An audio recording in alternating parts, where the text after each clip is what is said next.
85 million years ago, dinosaurs dominate the landscape. What land there is, for most of the planet is covered by water.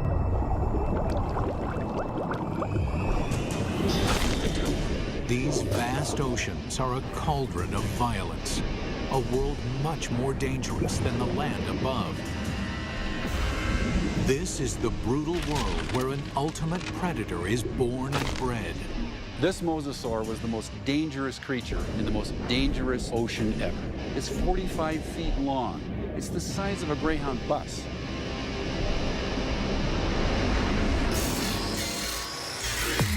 Now a monster is resurrected inside a laboratory,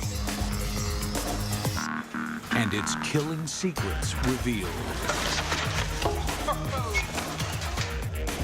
This is a mosasaur, and this is a megabeast.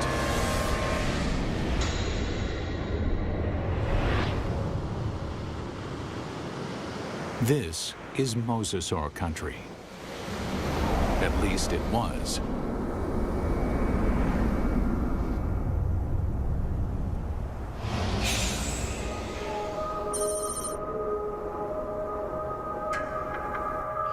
Where I'm standing would have been the bottom of the Western Interior Sea about 85 million years ago. Mike Everhart is one of the world's leading experts on mosasaurs. The horizon would have been ocean for as far as you could see. The seaway stretched for hundreds of miles from where we're standing. At this time, the climate is warmer, so there are no polar ice caps. Sea levels rise until well over 80% of the planet is covered with ocean. The center of North America was covered with water from Nevada to Missouri, from the Gulf of Mexico on up past the Arctic Circle. The floor of this ocean, known today as the Kansas Chalk, was created by billions and billions of nanofossils, the shells of tiny plankton that drifted down and were deposited on the seabed. What we're looking at here is literally hundreds of thousands of years of deposition on the sea bottom of the Western Interior Sea. What we see back here is roughly an inch per 700 years to build up that much chalk. So there's untold billions of these animals there. And entombed in this chalk are giant fossils of mosasaur. In the late 1830s, the bones of the beast are first uncovered in North America. This is where the mystery of the mosasaur begins, because nobody can say just what this creature is. It is a question that first arises when a massive skull is found near the Meuse River in Holland. The first guy who looked at it thought it was part of a fossil whale. It was also thought to be the jaws of a crocodile, a giant lizard, and one person even suggested it was a dragon slain by a medieval knight. A French paleontologist described it as a mosasaur, meaning Meuse River reptile. Eventually, the American bones are matched up with the earlier fossil find in Europe and correctly identified as a mosasaur. Over the next 80 years, as scientists begin the serious hunt for dinosaur fossils, a pattern emerges. In every corner of the globe, they find mosasaur bones. This points to one conclusion. No other predator has ever dominated the planet like the mosasaur. This guy weighed 8 tons. It could easily swallow a full-grown human male whole, just like a tater tot. Scientists investigating mosasaurs realized that nothing on Earth could have stopped them.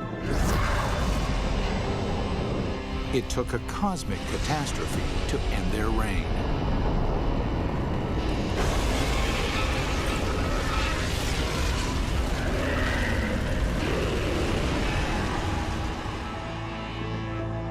As scientists explore mosasaur evolution, their investigation yields a startling revelation. The ocean's top predator came from the land. These sea monsters began their journey as tiny lizards at the mercy of giant dinosaurs. How they became colossal mosasaurs remains a mystery, until 1989, when a fossil hunter named Van Turner finds a very unusual skeleton. Turner takes the fossil to Mike Polson, a paleontologist at Southern Methodist University. When Van came across the first pieces of Dallosaurus, he immediately recognized it as some sort of mosasaur. Named Dallosaurus after its discovery in Dallas, Texas, the bones were pieced together. Then, scientists connect the dots. Dallosaurus is an interim form, a missing link between mosasaurs and the tiny terrestrial lizards that are their ancestors. The lizards, dubbed Aegialosaurs, face a constant threat from the larger, fiercer dinosaurs. They flee to the ocean. 3 million years later, they evolve into Dallosaurus. Their toes evolve into webbed feet, so they can no longer function on land. In the span of 6 million years, they grow from a small 3-foot lizard into the giant 50-foot mosasaur. The mosasaur's development demonstrates that even in evolution, timing is everything. Warm temperatures and shallow seas create an abundant food chain in the ocean. This is a perfect environment for animals to take to the water. But these life-giving seas can quickly turn deadly, even for mosasaurs. The competition is everywhere. Everything in the oceans then would have looked very strange to us today. All the fish seemed to have been armed with mouthfuls of teeth.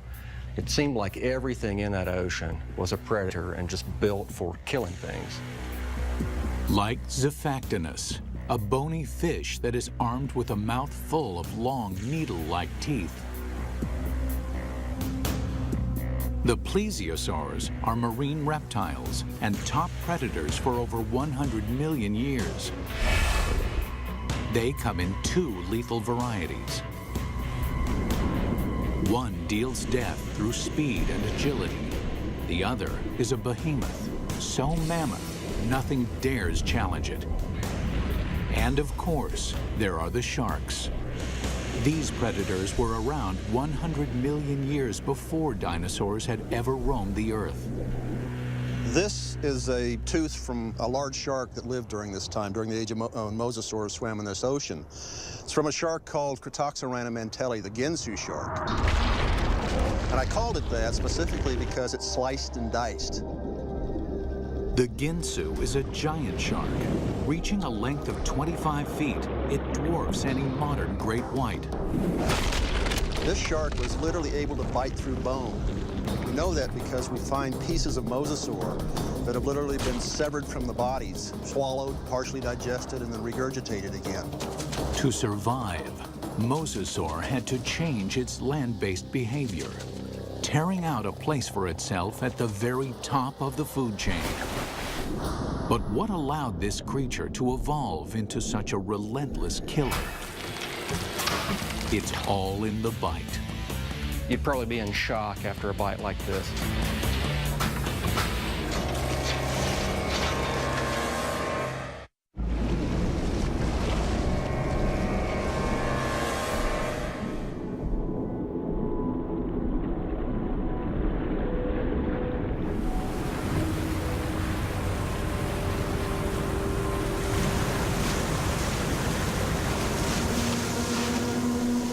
Taking her up!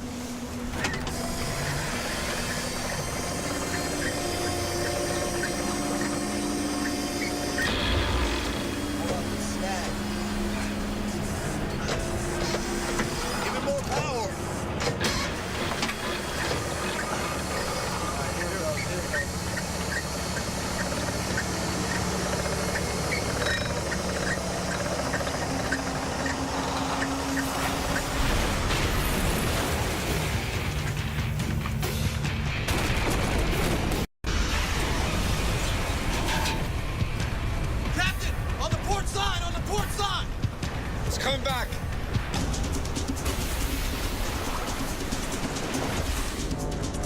We humans got lucky.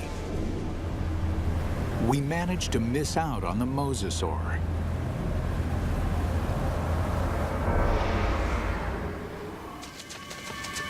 "95 million years ago, it is just a small lizard forced to flee into the ocean.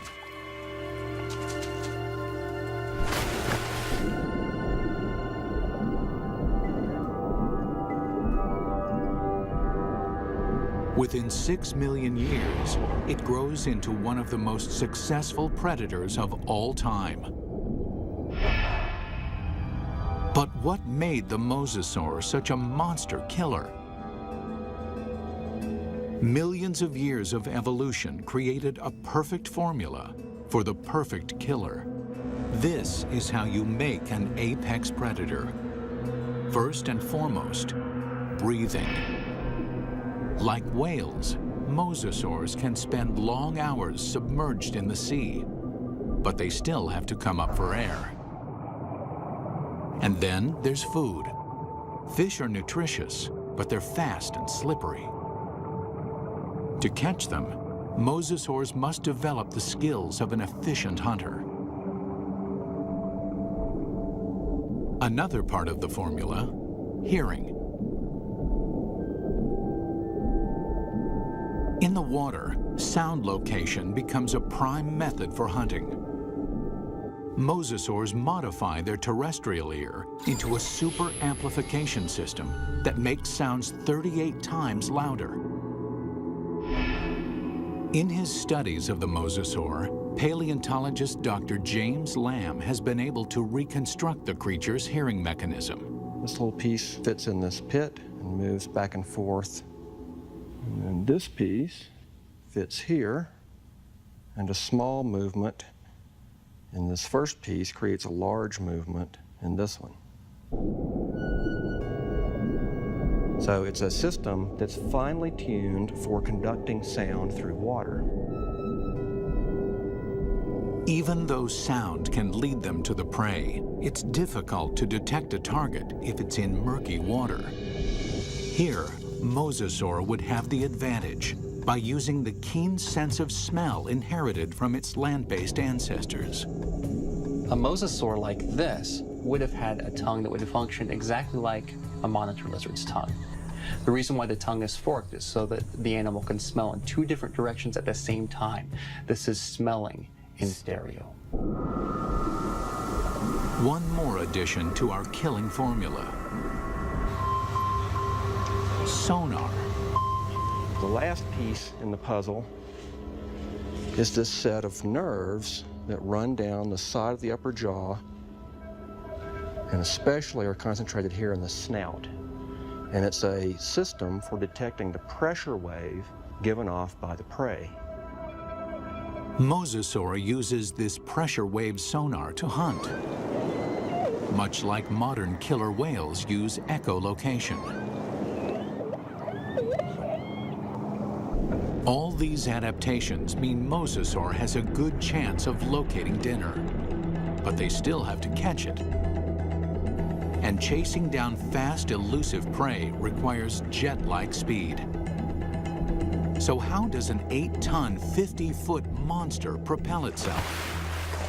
This alligator has another piece of our formula: a massive tail. Along with crocodiles, gators have a long, flattened tail shape similar to mosasaurs.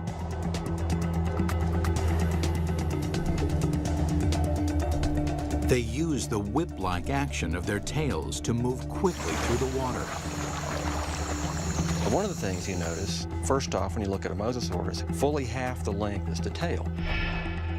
Mosasaurs retain their terrestrial lizard shape, except for the tail, which evolves from a round, snake-like shape into a wide, flat paddle.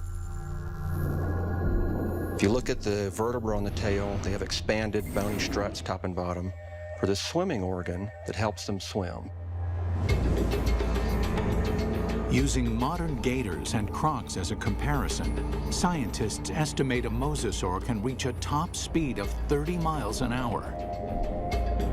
Its whip-like tail is good for quick acceleration, but not sustained high-speed chases. Fish are built to swim fast and far. Mosasaurs won't win a marathon, so they have to strike quickly.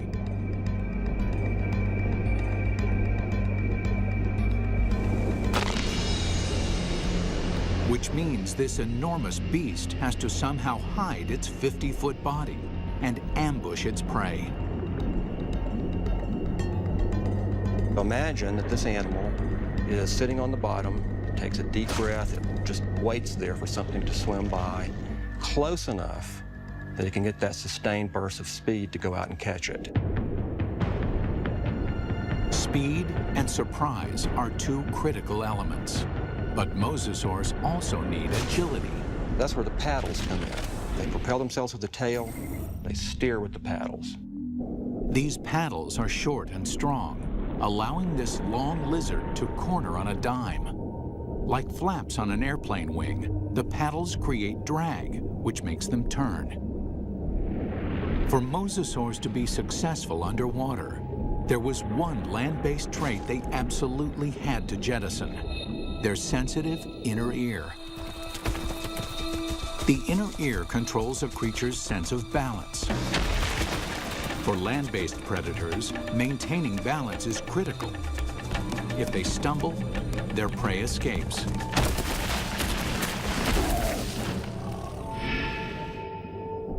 But in water, animals move in every direction, like a gyroscope. An animal with a sensitive inner ear can quickly become dizzy and disoriented. Over the millennia, the mosasaur's inner ear begins to dial down the sensitivity, allowing them to quickly twist and spin with no sickening side effects. These evolutionary refinements created a megabeast. The mosasaur can locate, chase, and catch its prey. But catching is not enough. The mosasaur has to eat. And the way that it eats is something that almost defies imagination. It's a prehistoric creature so vicious, it makes sharks seem cuddly. With jaws like steel, it's large enough to swallow a human in one bite. This underwater T-Rex is bred only to hunt and to kill. And across the oceans of planet Earth, this megabeast rules.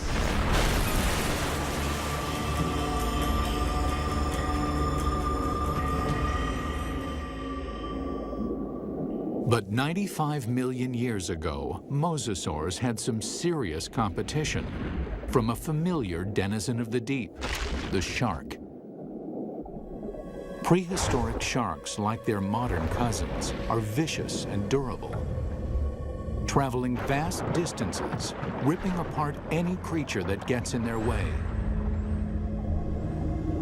Sharks had been around for over 250 million years when mosasaurs evolved onto the scene. At that time, the largest, fiercest shark in the water was the giant Ginsu shark. The Ginsu would have, of course, looked very much like a modern great white, a very big, heavy-bodied shark. At a length of 25 feet, the aptly named Ginsus are over 10 feet longer than a typical great white. With mosasaurs and Ginsus hunting in the same waters, one thing is certain: there will be blood. There was quite a competitive relationship going on when the big sharks and the mosasaurs were running into each other frequently. And at least at first, the mosasaurs were losing a lot. There's definite evidence that sharks attack mosasaurs. You can see right here that there are clear bite marks from the arc of the mouth of a shark that was attacking. These big sharks carved up a lot of mosasaurs. So we find shed teeth, we find bones that are severed during this time.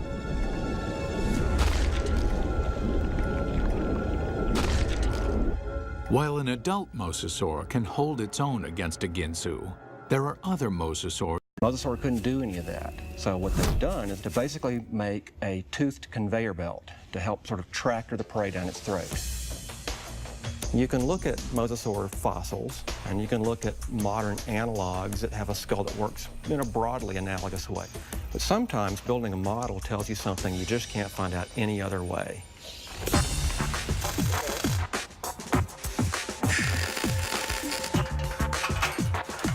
Dr. Lamb works with Real Effects in North Hollywood, California to build a life-size mosasaur skull, complete with a set of death-dealing jaws.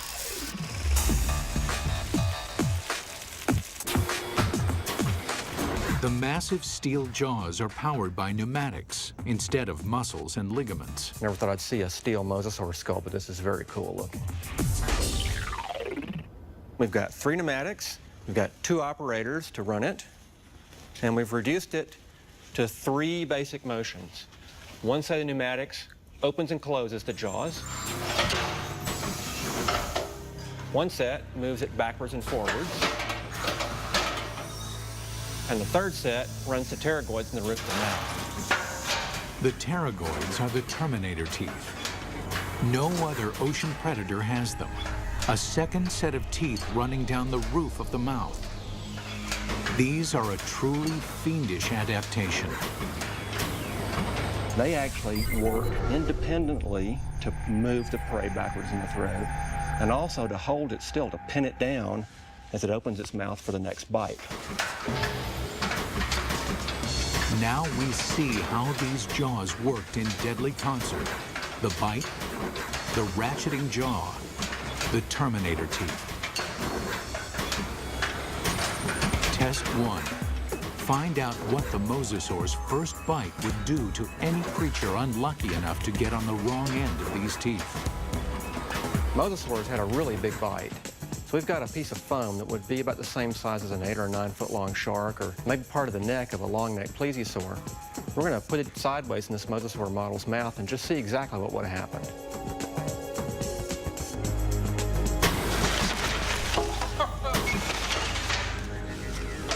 Well, that's going to leave a mark, isn't it? That's a broken neck. I'm pretty convinced that this thing would have probably killed something with the first bite. First time it bit down and ratcheted back like that, the thing's neck is broken. Test 2. Measure the capacity of its bite. Very simply, when our metal mosasaur chomps, how much ersatz meat goes into its mouth? We've got this piece of foam with 4-inch squares painted on it. We're going to feed it to this mosasaur and see how much with each bite this thing would have dragged its prey down its throat.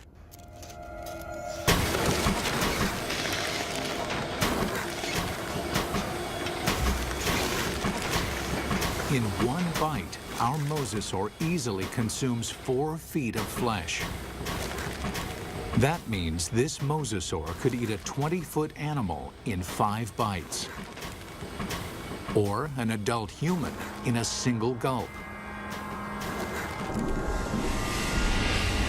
It's not just the size of the bite. Inside the mouth, the teeth are virtual meat hooks.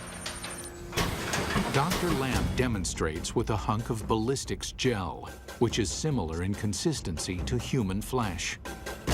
If you put a piece of meat in the mouth, it can't move out because the tips of the teeth grab it like a fish hook. So we're just going to see if we can put this up here on these teeth. You can't come out this way because you're caught on these teeth. The only way you can really go is further into the mouth, which is really not the direction you want to be going. And let's just see what happens here.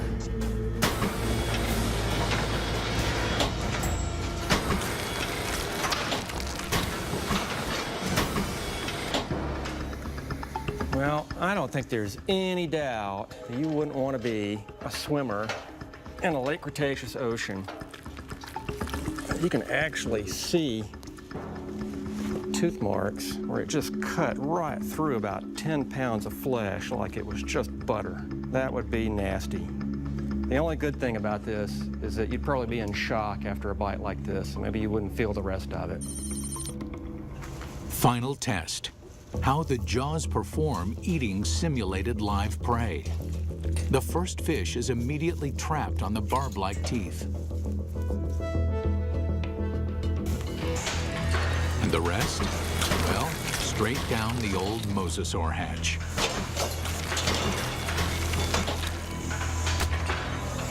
In 20 seconds, our captive mosasaur can eat 500 pounds of fish. Why? It doesn't bother to chew them.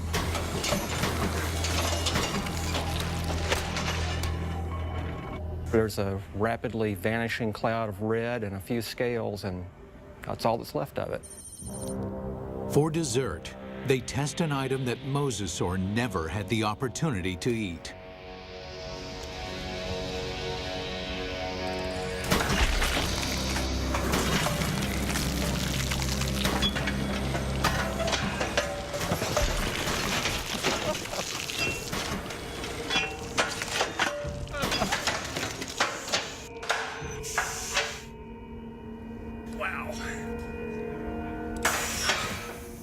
Well, I'm not sure what we learned by that, but that was quite satisfying.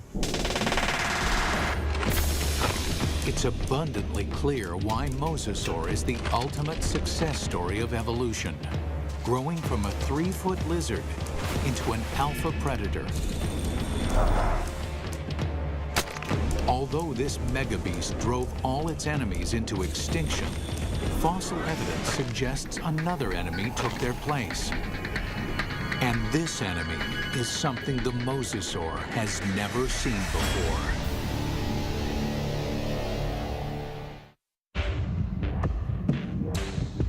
From its humble beginnings as a 3-foot lizard, the mosasaur evolved into the most dominant megabeast the world has ever seen. Nothing in the ocean can kill it, let alone live with it. But the threat may have come from another direction. What we're looking at here is what I would like to call a paleo crime scene. It's a very old cold case file. Scientists studying mosasaur fossils find evidence of attacks on these giant reptiles. There's a healed bite mark here, this raised ridge. There's a second puncture wound here with this lip of reactive healed bone around it. There are 2 marks up here on the top of the skull, and it probably killed the animal fairly quickly. What animal is vicious enough to attack the deadliest creature in the sea? And we can measure the distance between those bites, and we can marry it up with the jaw of another larger mosasaur, and the teeth fit perfectly into those holes. It makes perfect sense. The only thing mosasaur had to fear may have been mosasaur itself. Experts think that mosasaurs engaged in snout wrestling or face biting to establish dominance. We see really analogous behavior in modern saltwater crocs. Almost always the males, and they're defending a breeding or feeding territory.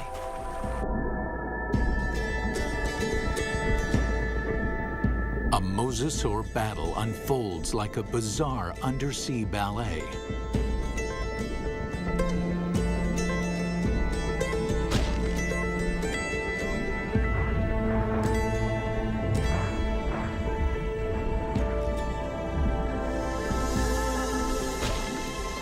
When one establishes dominance, the other gives up and swims away. This type of competition is common animal behavior. But scientists uncover something shocking in this particular set of fossils. Evidence that suggests not simple predation, but something close to murder. We've got the fossil evidence that shows that mosasaurs killed other mosasaurs, and they didn't eat them. I mean, it wasn't for food. By looking at the damage on the skull, Everhart believes that this wrestling match turned deadly. The fossil evidence shows the dominant mosasaur clamps down on his opponent's skull.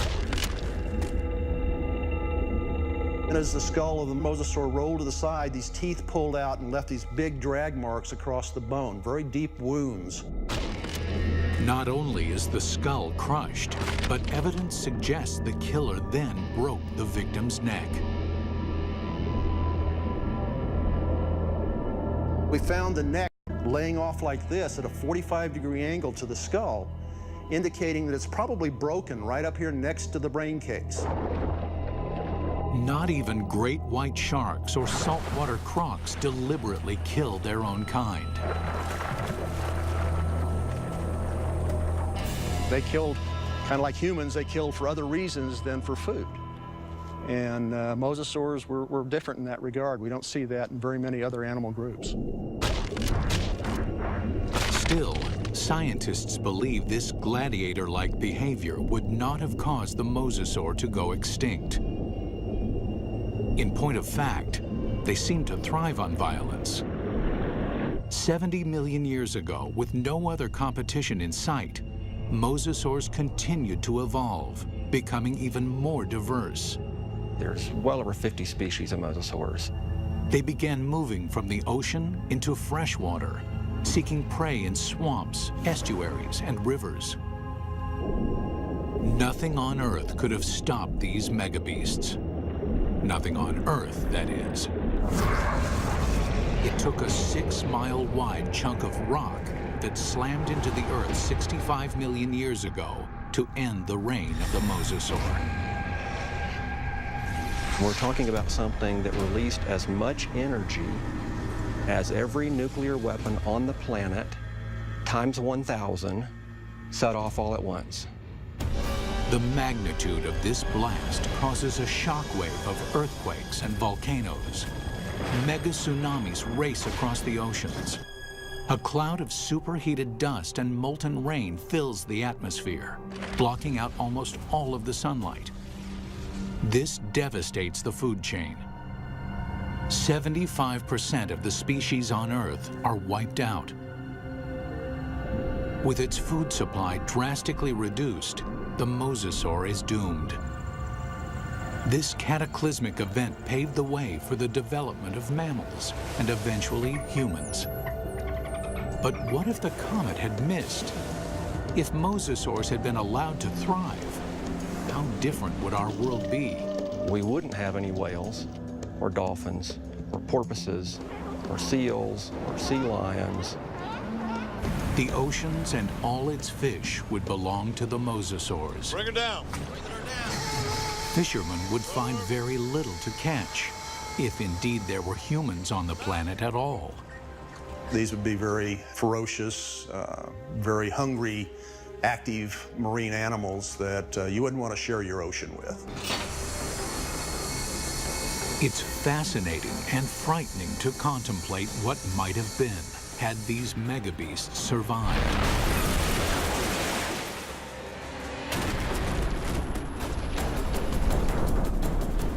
The oceans of the world patrolled by these giant killing machines, 50 feet long, with jaws the size of T-Rex. Always hungry, always waiting, just offshore.